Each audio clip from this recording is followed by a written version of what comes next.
righteousness. So, righteousness is essentially our coat of arms, and the coat of arms is what we resemble within this present moment of existence. The coat of arms is essentially the alignment of oneself. When we start to align with oneself, we start to see life from an angle of truth, and it's that angle of truth, or that reflection, which we unify within the divine self, within the truth of existence. And the coat of arms is essentially a replica within human form of that divine truth, that divine existence.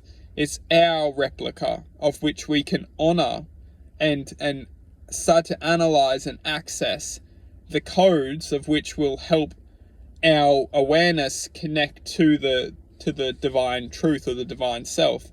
Righteousness is essentially the replica. Righteousness is our truth within existence.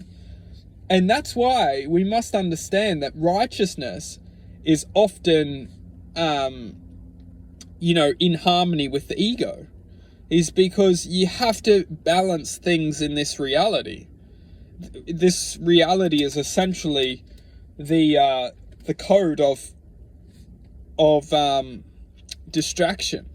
So if you want to disguise the truth, you must formulate an opposing force. You must formulate ultimately the ego. And the ego is not negative at all, but unless it's in harmony with righteousness, it will be negative for people, because you have to have you must have balance in order to connect with this what I'm referring to as the coat of arms. And essentially speaking, the coat of arms is the true self. So if we want to experience the true self, then the balance is everything. Because if we don't have righteousness, then all we will have is ego. And if we don't have the ego, all we will have is righteousness. And when I'm referring to righteousness, what I'm referring to as is essentially is the truth for us as individuals. Every single individual will have different truth, different wavelengths of truth, different speeds of sound, which are ultimately aligning with the divine self.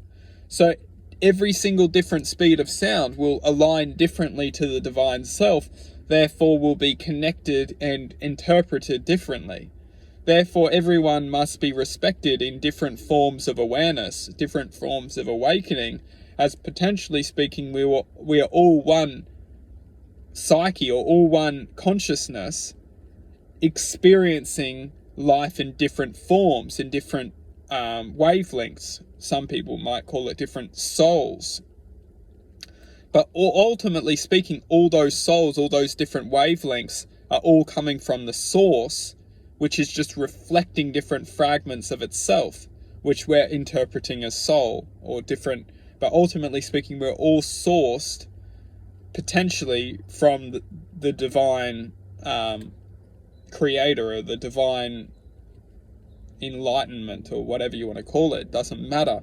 But what we're definitely referring to here is that righteousness is one's truth without ego. And ego is essentially being afraid of one's truth, not knowing one's truth. The ego's developed. So it's all about, the ego is put in place for balance, and just as much as the truth, or one's true self, is put in place from existence. So the ego is not negative. We must look at the ego as not being negative. It's only negative if we can't surrender to not knowing. It's when, as soon as we surrender to not knowing, we ultimately free ourselves from suffering. We free ourselves from anger, frustration, hatred, devotion to all these states of density, because we surrender. We say, okay, I'm done. I'm gonna come back on the path of love and happiness and joy. And that is the source of righteousness.